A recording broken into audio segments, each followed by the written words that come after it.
사람이 없는 조용한 길을 걷다 보면 가끔 책 속에서 읽었던 한 문장이 문득 떠오르곤 합니다. 마치 그 문장이 처음부터 이 길을 위해 쓰였던 것처럼요. 오래된 벽돌길을 걸을 때 우리는 옛날 누군가의 이야기를 상상하고 바람이 부는 들판을 지날 때는 문득 시 한 줄이 떠오릅니다. 길과 문장은 서로 닮아 있습니다. 걸을수록 깊어지는 생각들, 멈춰서 바라볼수록 보이는 것들이 있죠. 오늘 우리는 그런 순간을 찾아 걸어볼까 합니다.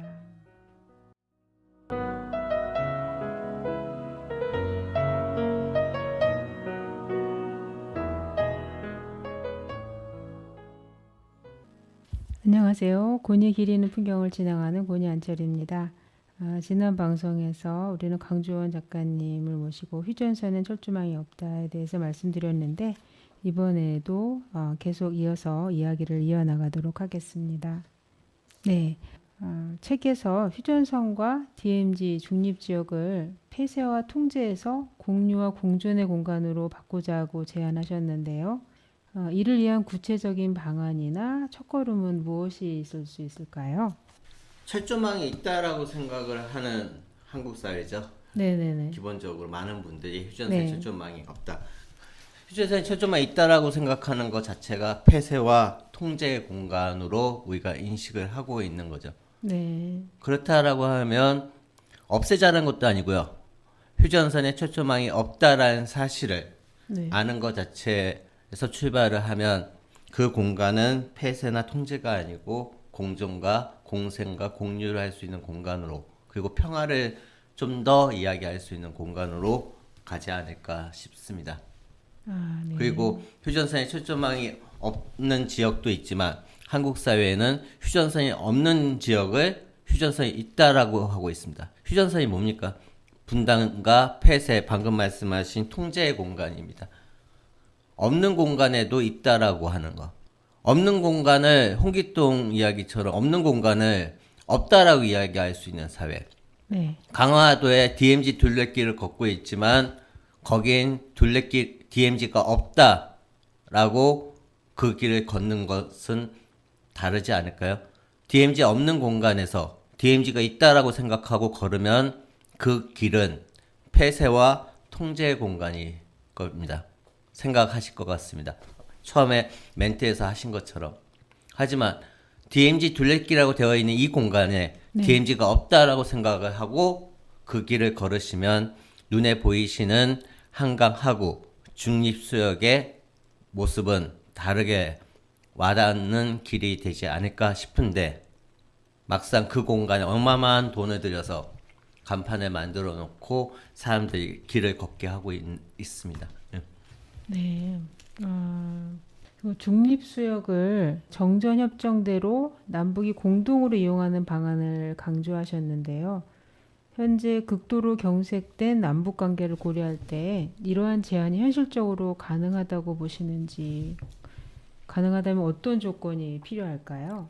현실적으로 가능했기 때문에 어떻게 네. 보면 문재인 정부 시기에 그 지역에 수로 조사를 했던 것이죠. 가능하지 않았더라면 그러지 않았을 겁니다. 예, 우리가 불가능하다는 게 아니고 그럴 수 없는 공간을 억지로 만들자는 게 아니고 우리는 조금의 벽을 허무는 작업들을 해왔었습니다. 예. 네. 최근 여론조사를 보면 북한에 대한 한국인의 인식은 매우 부정적이고 또 남북관계 개선에 대한 기대감이 낮은 거로 알 수 있는데, 이런 상황에서 작가님이 제시하는 공존의 비전이 어떻게 한국 사회 공감을 얻을 수 있을까요? 안 먹히죠. 네.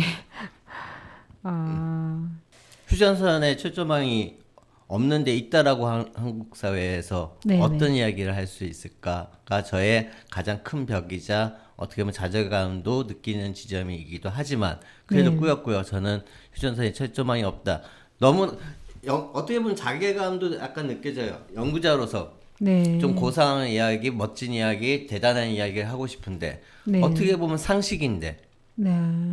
휴전선에 철조망이 없다는 이야기를 먼저 꺼내야 되고 그거에 대해서 구구절절 설명하는 한국 사회. 하지만 그 한국 사회가 조금 한 사람이라도 더 휴전선에 초점이 없다라는 사실을 인지하면 연구자로서 보람이 있을 것 같습니다. 아, 네.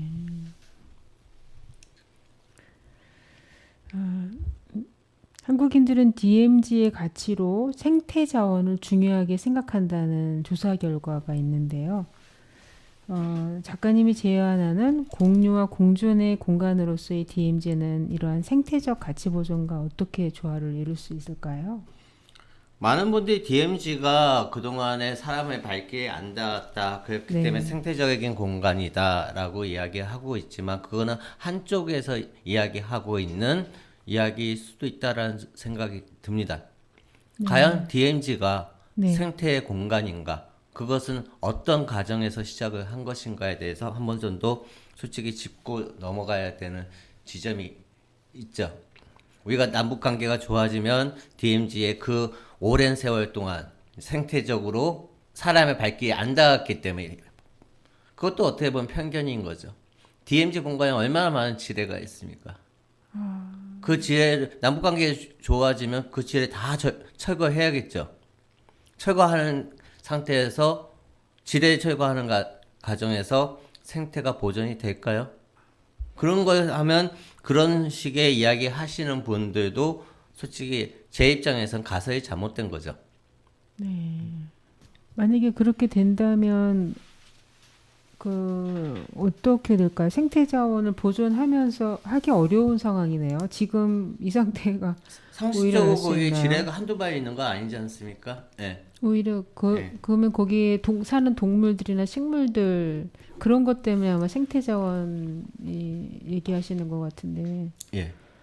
그리고 남방 한계선이 만들어지는 과정에서 우리가 남방 한계선이 언제 만들어져 있는 철조망이 언제 만들어졌는지도 모르고 지내고 있는 상황에서 또 놓치고 있는 게 남방 한계선을 만들 때 그 공간에 숲을 다 제거해야 되는 상황이었습니다. 그때 얼마나 많은 고엽제가 뿌려졌는지 그 고엽제가 지금 다 없어졌을까요? 그런 것들을 한번 생각하면 우리가 어떻게 걸어왔는지를 생각을 해야 되는 지점이 있는 거죠. 네, 또 휴전선엔 철조망이 없다는 사실, 그다음에 중립수역의 존재 등 잘못 알려진 사실을 바로잡는 것이 새로운 상상을 통해 평화를 만들어가는 데 어떻게 기여할 수 있다고 보시나요? 계속 반복되는 네, 이야기인 것 같은데요. 어떻게 보면 사실을 알고 고쳐나가야 되지 않을까요? 뭐가 옳은지 먼저 깨닫고 하는 것이 저는 출발이라고 생각을 합니다. 평화를 이야기할 때. 예. 우리 안에 있는 잘못된 길, 네네. 잘못된 길을 걸어가고 있다라는 것을 모르는 상태에서 새로운 길을 떠나자. 그게 의미가 있나요? 예. 가장 좀 중요한 부분이니까 자꾸 반복이 예. 되나 보네요. 그러면 그냥 작가님이 분단을 경험하지 않은 세대에게 어떤 의미가 있는지는 그러면 말씀. 분단을 경험하지 않았다라고 한다라고 하면 참 세월이 아까도 계속 반복되는 이야기지만 야속하죠. 예. 강복 80주년 네, 전쟁도 70년이 넘었습니다. 예. 그때 갓 태어난 분들도 이제는 70대 후반이신 거죠. 네, 어떻게 보면 이제 한국의 구성원들의 대다수는 해방과 한국전쟁을 경험하지 않은 세대의 사람들로 구성이 되고 있습니다. 그렇다라고 하면 우리가 한국전쟁 전후로 어떻게 살아왔는지에 대해서 최소한 정확한 길은 아니더라도 사실이 있는 길을 걸어가도록 안내를 해야 되지 않을까 싶습니다. 우리가 알고 있는 내용들이 걸어가고 있는 분단의 길이 네. 있는 그대로의 모습인지 잘못된 내용을 배우고 있는지에 대한 고민을 지금은 이제 해야 되지 않을까요? 이제 구성원들이 달라졌습니다. 세월이 흘렀습니다. 네, 그 분단의 길은 1년, 10년 정도만 걸어왔던 게 아니고 70년 넘게 걸어왔기 때문에 그 네. 길은 헤맨 사람들도 있을 거고요. 네, 짧게 갔다 온 사람들도 있을 거고 등등 여러 가지 있지 않겠습니까? 그랬을 경우에 길을 걷는다고 해서 그 길을 다 알고 수 있는 건 아니지 않습니까? 선생님께서 강화도 DMZ를 걸었다라고 이야기하셨지만 거기에 DMZ 있다라고 없다라고 생각을 하셨나요? 그쵸. 어떻게 보면 별 생각 없이 그냥 걷기가 쉬워서 그냥 길이 있으니까. 근데 저는 그 철조망이 더 눈에 더 들어오더라고요. 거기 옆에 있는 철조망이. 왜 들어오셨나요? 보이니까요, 눈에. 그 철조망을 뭐라고 생각하셨는데요? 휴전선 철조망이라고 생각하셨나요? 거기가 휴전선이라고는 생각을 하진 않았죠. 예. 그냥 남과 북에 기본적으로 갖고 있는 관계에서의 단절된 모습이라고나 할까요? 그렇게는 보였어요. 조금 전에 말씀하셨지 젊은 세대라든가 경험하지 않은 세대라고 했지만 네. 선생님께서 강화도에서 교동도 쪽에서 보셨던 그 철조망은 70년대도 아닙니다. 80년대에 노태우 정부 시기에 만들어진 겁니다. 예. 그런 것들. 우리가 보는 철조망이 네네. 강화도에 가서 보는 그 철조망이 휴전선의 철조망은 아닌 건 아셨다라고 이야기하시지만 그 철조망조차도 분단 직후에 만들어진 철조망은 아닌데 막상 그 지역에 가서 철조망을 보면서 저희는 80년 이후의 분단을 생각하나요? 아니면 1953년 이후의 분단을 생각을 하나요? 그랬을 경우에는 그 풍경을 잘못 이해하고 계시는 거죠. 가셨지만. 그렇죠. 네.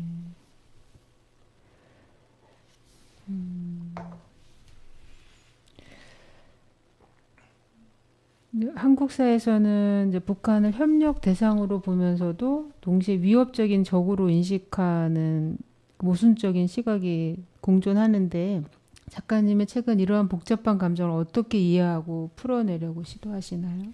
반목과 등등이라고 하는데 우리가 과연 분단 70년, 80년 세월 동안 반목과 전쟁 속에 분위기 속에서만 살았는가? 뭐 적절한 예인지는 모르겠습니다만 김대중 노무현 정권 시기, 특히 노무현 정권 시기에 약 3, 4년 동안 북한에서 일회용 라이터를 만들어서 한국에 들어왔었습니다. 우리 담배 필 때 아니면 불 붙일 때 쓰는 우리 흔히 접하는 불티나 라이터 몇 개가 들어왔을까요, 선생님? 잘 모르겠네요. 1980만 개가 들어왔어요. 굉장히 많이 들어왔네요. 1980만 개는 대한민국 인구의 거의 반에 해당되는 겁니다. 1980개도 아니고요. 80만 개. 만 개입니다. 그러네요. 그리고 우리는 늘 이산가족 관련된 이야기를 많이 하죠. 남북의 이산가족이 앞으로 서신 교환을 하자, 뭐 등등을 하자.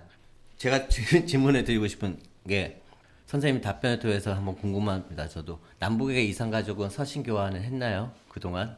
서신 교환 글쎄요. 정부의 도움 없이 지난 코로나 이전 기준으로 약 30년 동안 남북의 이산 가족이 정부의 도움 없이 민간인들이 알아서 서신 교환한 게 12,000톤이 넘습니다. 100톤, 1,000톤이 아니고 만 톤이 넘습니다. 서신 교환한 횟수가. 그러면 우리가 반목만 하고 살았나요? 왜 우리는 이런 사실을 모를까요? 어머, 그거 불법 아닌가? 통일부 통계에 나와 있습니다. 지원금도 받았습니다. 남북의 이산 가족이 제3국인 중국 같은 데에서 만났을까요? 만났습니다. 남북의 이산 가족이 휴전선을 넘나들면서 약 22차례에 약 4,000건이 만났다라고 하면 중국 같은 제3국에서 북한의 이산 가족이 나와서 한국의 이산 가족이 중국에서 만난 케이스가 약 2,000건입니다. 우리는 그렇게 살아온 시절도 있습니다.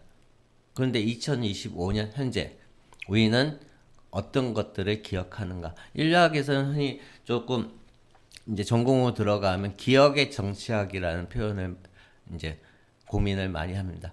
어떤 것들을 기억하게 하는가? 어떤 사회가 어떤 것들을 망각하게 하는가? 그 대표적인 예로 이제 국경일을 제정하는 거 뭐 그런 것들 예를 들지만 한국 사회에는 지금 남북 관계에 대해서 지금 계속 분단이라든가 반목이라든가 평화롭지 않다라는 이야기를 선생님께서 하시는데 그건 선생님만의 생각이 아니고 어떻게 보면 한국 사회 그 부분을 강조를 했던 한국 사회에서 어떻게 보면 맥락에서 이야기하시는 것 같습니다. 제가 보기에는 그렇지는 않았다라는 거죠. 남북 관계가. 그거는 정권이 달라지면 그때마다 달라졌던 거는 아닌가요?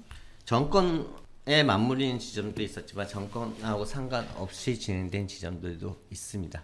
그럼 그 부분은 지금도 진행되고 있는 건가요? 근데 저희가 다만 모를 뿐인 건가요? 모른다기보단 안 가르쳐주는 지점들이 존재를 하는 거고 얽혀있고 설켜있는 지점에서 어떤 것을 강조하느냐 강조해서 가르쳐주느냐 한국은 휴전선의 최전방이 있다라고 강조하고 있는 한국 사회에서 그런 이야기가 주목을 받을까요? 최전방이 없다라고 생각을 하는 한국 사회에서는 좀 더 평화와 관련된 이야기들이 사람들한테 해자가 될 것 같습니다. 제 생각에는. 네. 어쨌든 저희들은 보여지는 매스미디어를 통해서 받아들여지는 것으로 그 이상으로 저희가 알 수 있는 방법이 있나요? 없죠. 네, 그런 부분에 있어서는 굉장히 좀 답답한 부분이 없지 않아 있네요. 그래서 예전에 네. 비해서 한국 사회에서 언론 쪽에서도 많은 이야기가 나오죠. 팩트체크, 팩트체크. 그게 그냥 나오는 것이 아니고 우리가 지금 정보의 홍수 속에 살고 있다라고 하지만 그 정보를 가른다는 게 더 힘든 사회로 가는 지점. 그런 지점에서 AI가 그런 것까지 걸러내지 않고 어떤 현상의 질문을 던지면 이런 거 같다라고 답을 하면 그걸 믿어야 되는 건가? AI 기술이 얼마만큼 진화하느냐에 따라서 달라지겠지만 지금 팩트 체크는 어떻게 보면 하도인 거죠. 예. 그랬을 경우에 저는 뭐 북한과 관련된 남북 관계에 대해서 우리의 눈이 없는 상황에서 미디어의 이야기를 어떻게 듣느냐, 어떻게 검증하느냐라고 하지만 저는 방송에서 이제 말씀드리긴 좀 그렇지만 그냥 러프하게 말씀드리면 한국 사회에는 북한이 코로나가 있는지 없는지도 확인이 안 되는 사회였습니다. 북한이 코로나가 있다라고 했을 경우에 했을 때 이제 북한에도 코로나가 있다라고 할 정도로 북한과 관련된 정보가 수집하기가 힘든 사회였습니다. 그건 언론에서도 계속 나왔던 이야기인 거고요. 네. 그런데 요즘 보면 아침 방송이라든가 등등에 보면 북한 경제를 논하시는 분이 나오셔가지고 북한 통계에 대해서도 이야기하고 막 그렇습니다. 전 그런 이야기를 들을 때마다 코로나19가 있는지를 확인하는 게 쉬울까? 북한의 경제와 관련된 통계를 구하는 게 쉬울까라는 반문을 하게 됩니다. 어떤 뉴스를 듣게 됐을 경우에. 그리고 저도 북한 연구자로서 어떻게 보면 북한 관련된 이야기를 한다든가 북한의 뉴스를 이야기한다, 북한의 상황을 이야기한다든가 북한과 관련된 것을 취재한다든가 예를 든다면 그럼 어떻게 보면 다른 분야보다 쉽다라는 생각도 합니다. 어폐가 있지만 왜냐 아무도 검증을 안 합니다. 우리가 그런 사실을 접할 수도 있는 분야가 특히 이 분야다.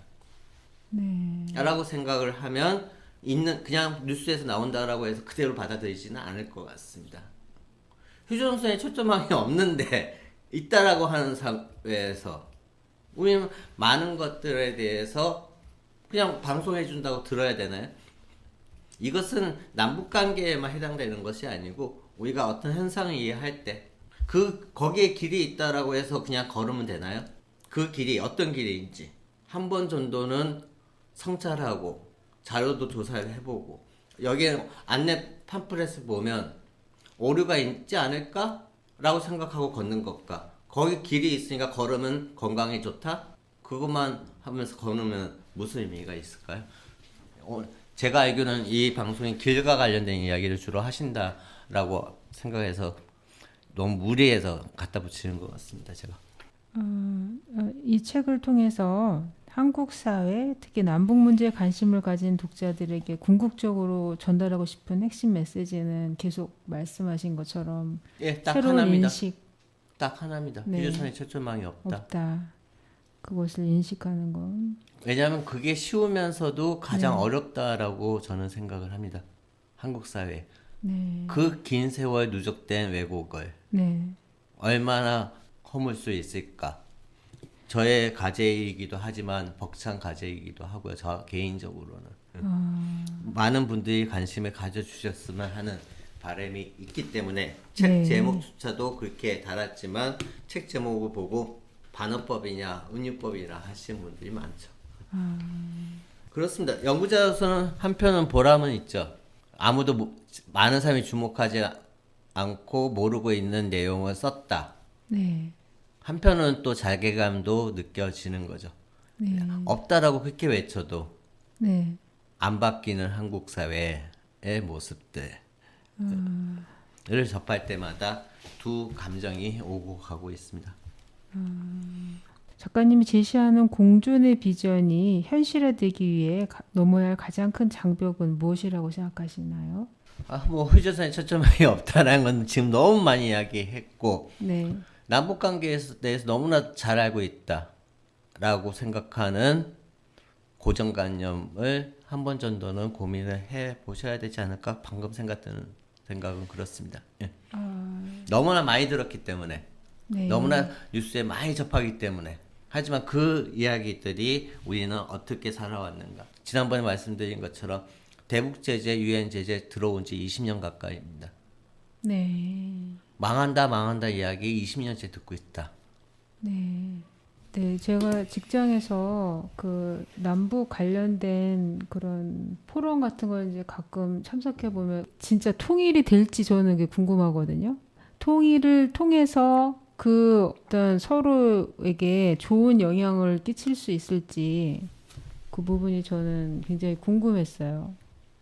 저도 통일이 될지 모르고 네. 될지 안 될지는 모르고요. 네. 그것을 아는 사람은 아무도 없을 거고요. 저의 기본적인 생각은 통일로 가기 전에 네. 뛰어넘기보다는 평화로 가는 길. 둘 다 평화. 더 좁게 이야기하면 만나야 된다. 만남이라는 것이 좋은 만남만 있지는 않을 겁니다. 애증 관계가 쌓여야 된다라고 생각을 하고 있습니다. 그런 관계가 돼서 평화로 가고 그 다음은 통일로 가야지 바로 건너뛰어서 통일은 여러 가지 종류의 통일이 있겠지만 좋은 통일, 뭐 전쟁을 통한 통일이든 갑작스럽게 어떤 상황이 벌어져서 통일이든 그 통일은 매우 비극적인 만남으로 이제 많은 문제점들이 만들어지지 않을까 걱정을 하고 있습니다. 예. 우선은 기본적으로는 평화, 서로 평화가 가장 평화 네. 이전의 만남. 평화 이전의 예. 만남. 그 만남에 우리는 남북 관계에서 만나지 않았다라고 이야기하지만 1992년 한중수교 전후부터 네. 대표적으로 중구 단동, 신주 건너편 저의 연구 지역이 20년 넘게 연구 지역이기도 하지만 그 네. 지역에서는 북한 사람하고 한국 사람들이 만나서 많은 관계 맺음을 해왔던 것이고요. 그들의 만남이 있었기 때문에 아까 말씀드렸던 이산가족, 라이터, 수많은 옷들, 수많은 농수산물들이 들어왔던 것이죠. 우리는 휴전선을 넘나들었던 케이스는 정주영 회장님밖에 없습니다. 어떻게 보면. 하지만 우리는 제3국에서 얼마든지 남북의 사람들이 만나왔다라는 거죠. 그런 만남이 우리는 평화로 가는 길이었다라고 생각을 하는 거죠.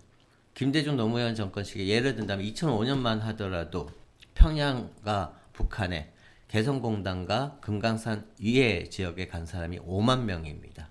그랬던 시절이 있었다라는 거죠. 그렇게 평화로운 시절도 있었습니다. 그것을 기억을 하느냐? 기억이 안 하고 자꾸만 망각으로 가고 우리는 반목만 있었다라고 기억하는 한국 사회. 어떤 고민을 해야 될지 고민이 되는 거죠. 네.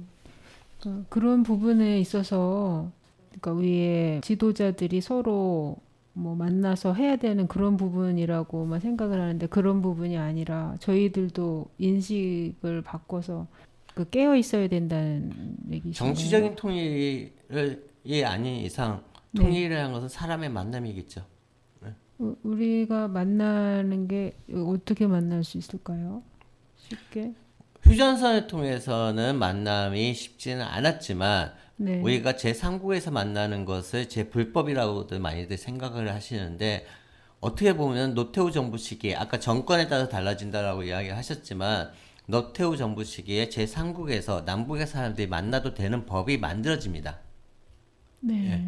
그런 것들 우리가 놓치고 있는 지점이 있죠. 알고 있는 사람은 활용하고 있지만 그러면 뭐 그 사업하시는 분들이나 이런 분들이 만나시는 건가요? 그런 사람들도 만나도 되고 그러니까 이산가족이 만났던 것이기도 하고요.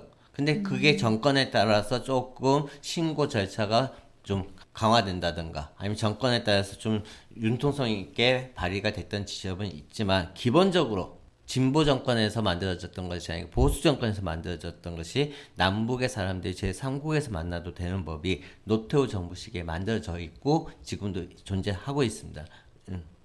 네. 사랑의 불시착이라는 드라마가 어떻게 보면 상상 속의 모습이 아니고 제3국에서 한빈과 손혜진이 만나는 모습은 현실에서 얼마든지 가능했던 지점인 거고요. 단동에서는 어떤 아파트에 가면 아래층 위층으로 남북의 가족들이 살고 있습니다. 그런 만남을 하나의 모델로 제시하시는데 실제로 그게 저희들의 한강하구에서 어떤 모습으로 가능할 수 있을까요? 그런 게? 압록강과 두만강에 가면 공유하고 공생하고 공존한다라고 이야기했는데 그것은 네. 배도 탈 수도 있고 유람선도 탈 수 있고 남북의 사람들이 같은 배에 탈 수도 있는 전제 조건이 있습니다. 예. 마찬가지로 조건이 중립수역이면 배를 네. 탈 수 있는 거죠. 예. 같이 이용할 수 있다라고 하면 거기서 고기도 잡을 수도 있는 거고요. 그러면 저희는 여기는 그런 조건이 없는 거죠? 있다라고 말씀해 드렸잖아요. 전자협정문에 그렇게 써 있다라고. 우리가 그렇게 이용을 안 하고 있을 뿐이죠. 아, 그것을 복원하기 위해서 문재인 네. 정부 시기에 네. 수료 조사를 했던 것이고요. 아, 그렇군요. 그런 것들을 선생님께서 네. 중립수역에 많이 꽂히셨던 것 같아요. 네, 왜냐하면 어떻게 보면 발상의 전환 같은 생각이 좀 들거든요. 왜냐하면 그쪽에서 사람이 넘어올 수도 있는 거지 않나요? 그런 부분은 어떻게 제재가 되는지 그 부분이 그러니까 그 철조망을 만들게 된 계기도 북한의 공비나 뭐 이런 어떤 그런 사람들이 넘어오는 걸 막으려고 해놓은 거가 아닌가요? 기본적으로는 그것도 깔려 있는. 그래서 경계선이 아니고 경비선이라고 말씀을 드렸던 거죠. 네, 근데 그런 상황에서 어떻게 서로 함께 공존할 수 있는 공간이, 그러니까 북한하고 중국과의 국경 사이에서는 있을지 몰라도 서로 진짜 적대 관계에 있는 이 지역에서도 그것을 만들어낼 수 있을지가 그러니까 선생님께서 궁금해요. 계속 기본적으로 깔려 있는 게 어떻게 네, 변하지 않는 생각이신 것 같은데 네. 남북 관계는 반목과 사이 안 좋은 관계만 있었다라고만 생각을 하시면 보이지 않을 것 같아요. 어, 그런 모습만 있었던 것은 아니다라고 하면 다른 그림이 그려질 수 있다라고 저는 생각이 드는데요. 그런가요? 네. 네. 그러니까 그런 그 부분에 그렇게 공동으로 할 수 있는 것이 평화롭게 잘 진행될 수 있는 게, 그러니까 계속 반복되는 말씀이지만 DMZ가 없는 강화도에 네. DMZ 둘레길을 만들어낸 한국 사회가 거기서 선생님 생각처럼 뭔가 할 수 있다는 생각을 들 수가 없겠죠. 그러네요. 뭘 할 수 없다가 아니고 네. 도대체 한국 사회가 어떤 길을 걸어왔기 때문에 이걸 못하다라고 생각을 할까? 저는 다시 그렇게 질문을 드리고 싶은데요. 저이 편견을 깨기가 어렵네요. 그 부분에 대해서는. 작가님께서 2000년대 초반부터 계속 연구하신 건가요? 예. 네. 그럼 지난 20여 년간 남북 관계와 국경에 대한 인식이 어떻게 변해 오고는 있다고 생각하시나요?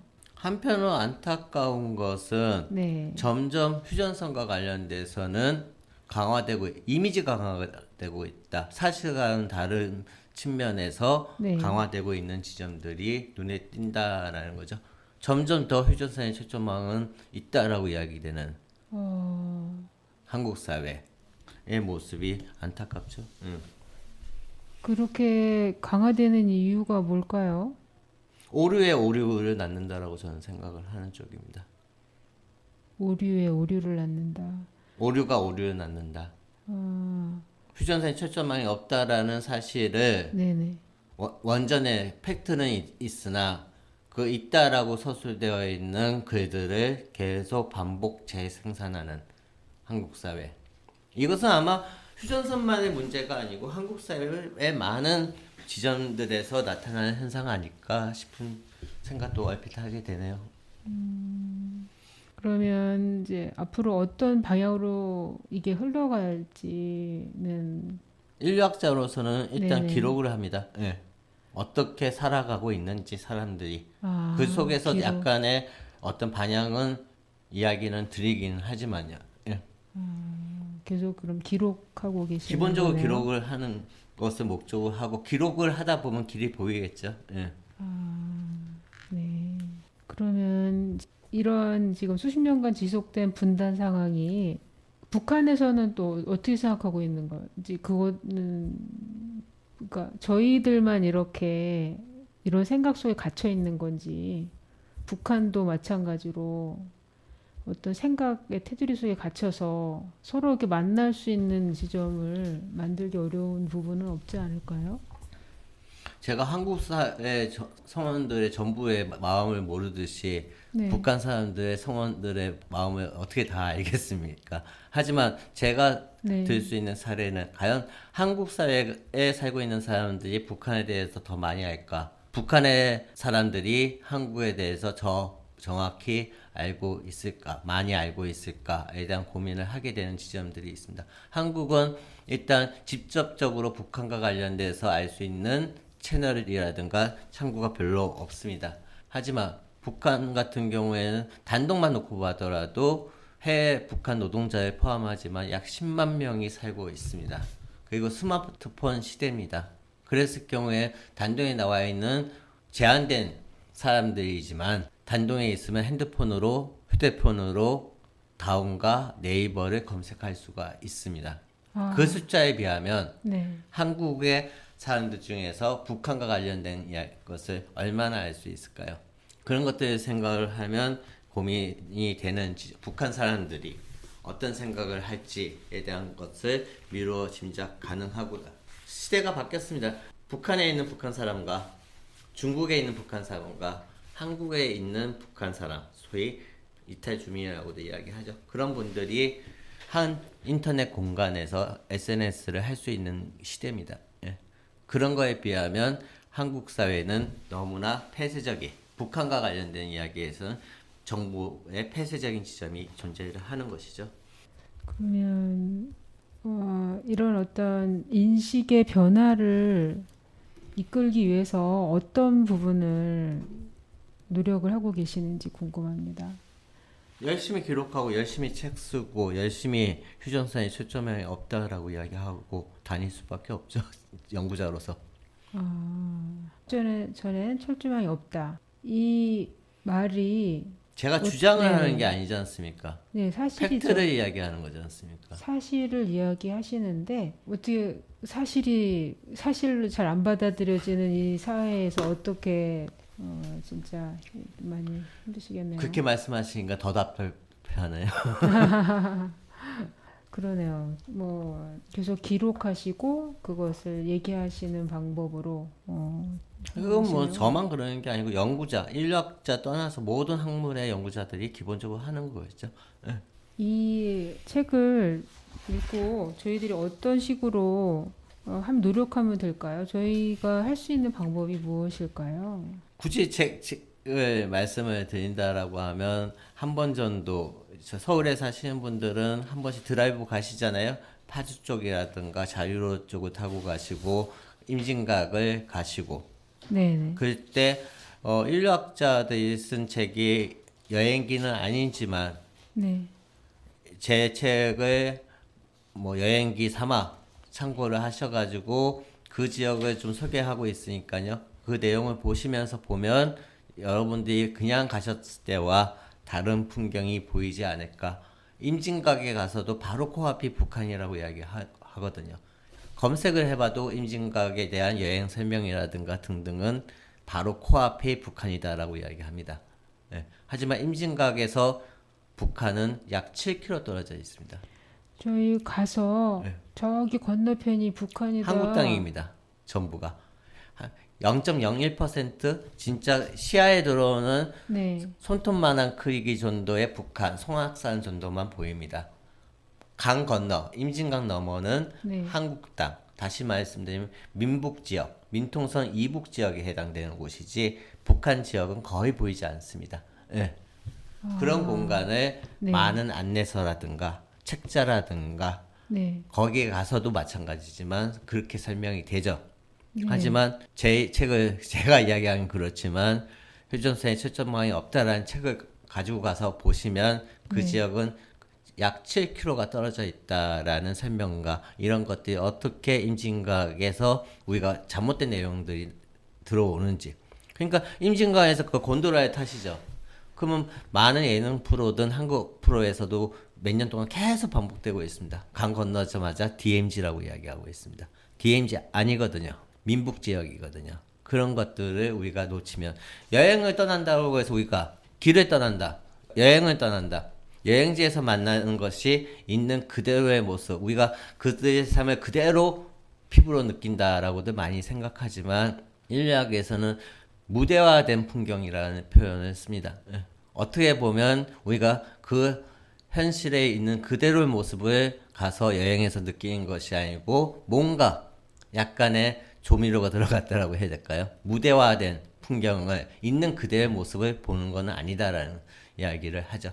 가이드가 잘못 설명을 한다든가 아니면 우리의 기존 책들이 잘못 설명한다든가 아니면 기존에 가지고 있던 고정관념들이 거기에 들어가면서 우리가 길을 떠났음에도 불구하고 그 길에서 잘못된 정보를 더 많이 얻는다라고 이야기를 하죠. 네. 저희들이 거기서 주는 기본 정보가 틀린 거에 대해서도 계속 얘기를 해 주시나요? 저희가 받고 있는. 예. 참. 틀린 이야기 어떤 내용들이 어떻게 틀렸고 이것이 무엇을 네. 의미하는지가 책에 담겨져 있습니다. 예. 네.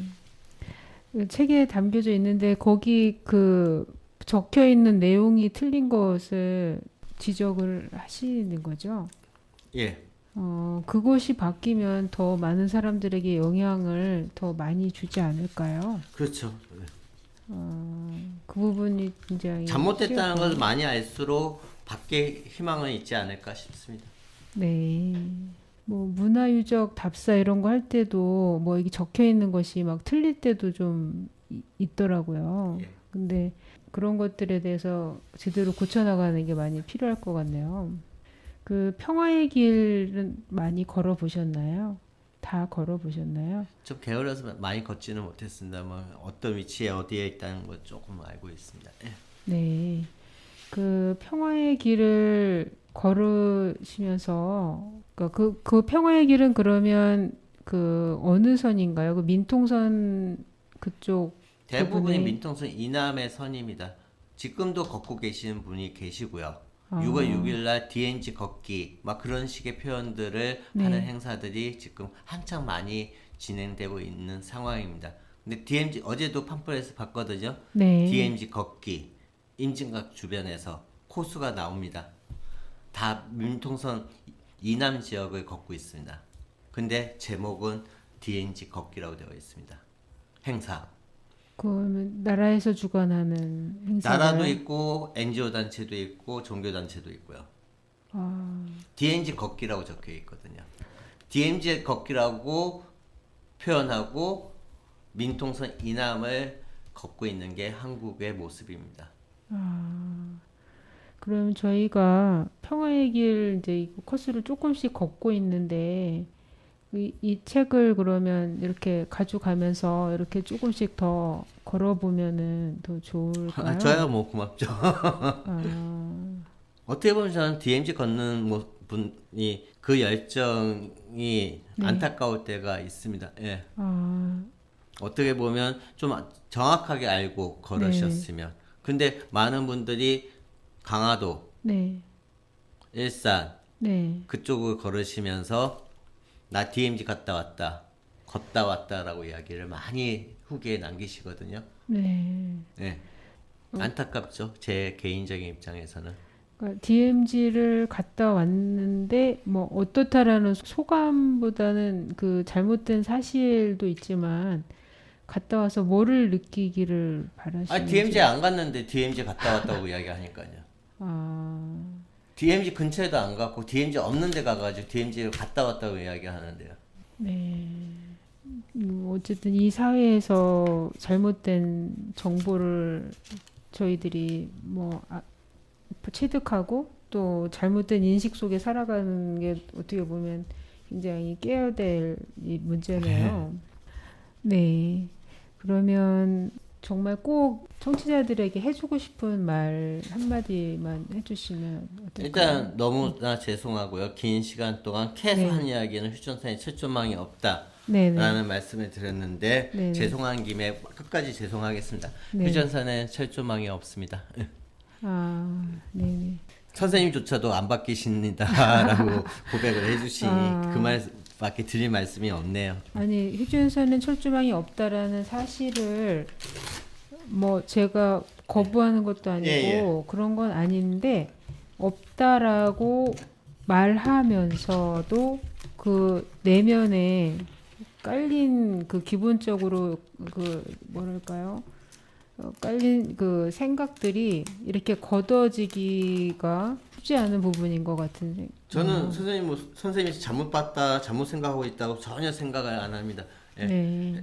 솔직하신 거고요. 어떻게 네. 보면 그게 한국 사회 민낯의 한 단면이라고 저는 생각이 듭니다. 예. 네. 선생님이 잘못 생각하시고 있는 게 아니고 이게 지금의 선생님의 모습이 한 전체의 모습은 아니겠지만 한국 사회의 모습이 아닐까 싶은데요. 예. 네. 그래서 오히려 더 이런저런 생각을 하게 만드는 네. 소중한 시간이었습니다. 저는 뭐 어쨌든 남북 관계에 아주 관심이 없는 사람은 아니니까 제가 할 수 있는 부분, 제가 또 깨우칠 수 있는 거는 깨우칠 수 있도록 해야 될 것 같습니다. 예, 고맙습니다. 아하. 네, 지금까지 휴전선엔 철조망이 없다라고 라는 책을 쓰신 강주원 작가님과 이야기를 나눠봤습니다. 우리는 오늘 경계란 무엇인가라는 질문을 품고 이야기를 나누었습니다. 휴전선은 지리적으로 한반도를 가르는 선이지만 사실 우리가 마주하는 모든 경계는 눈에 보이는 것만이 아닙니다. 오늘 작가님과 이야기 나누면서 단순한 철조망이나 군사적 분계선을 넘어 사람과 사람 사이의 경계, 기억 속의 경계, 그리고 마음 속의 경계까지 떠올리게 되었습니다. 우리는 흔히 경계를 허물어야 한다고 말합니다. 하지만 때로는 그 경계를 이해하고 넘어서기 위해 기다려야 할 순간도 있습니다. 그 과정에서 서로를 바라보는 시선이 조금 더 유연해지고 질문이 더 깊어질 때 경계는 자연스럽게 변화할지도 모릅니다. 강주원 작가님의 휴전선엔 철조망이 없다는 그런 변화를 바라보는 시선을 담은 책이었습니다. 휴전선은 단순한 분리의 공간이 아니라 과거와 현재 그리고 미래가 만나는 장소라는 것을 알게 되었고 그곳에서 살아가는 사람들의 이야기를 통해 경계를 넘어선 공존의 가능성을 엿볼 수 있었습니다. 이제는 우리의 차례입니다. 우리는 이 책을 통해 무엇을 느꼈고 또 어떤 변화의 계기를 만들 수 있을까요? 휴전선을 가로막고 있는 것은 철조망만이 아니라 우리가 가지고 있는 무수한 생각과 고정관념일 수도 있습니다. 지금까지 2번에 걸쳐 강주원 작가님과 이야기한 휴전선의 이야기 어떠셨나요? 이곳에서 나눈 이야기들이 여러분의 마음속에서도 작은 물결처럼 퍼져나가길 바라며 오늘 방송을 마무리하려 합니다. 경계를 넘어서는 길 위에서 우리는 다시 만날 수 있을 거라고 믿습니다. 지금까지 함께해 주신 여러분 그리고 소중한 이야기 들려주신 강주원 작가님께 감사의 인사를 전하며 저는 여기서 인사를 드리겠습니다. 다음에 고니의 길이 있는 풍경에서 또 만나 뵙겠습니다. 마지막으로 들을 노래는 차지연의 살다 보면입니다.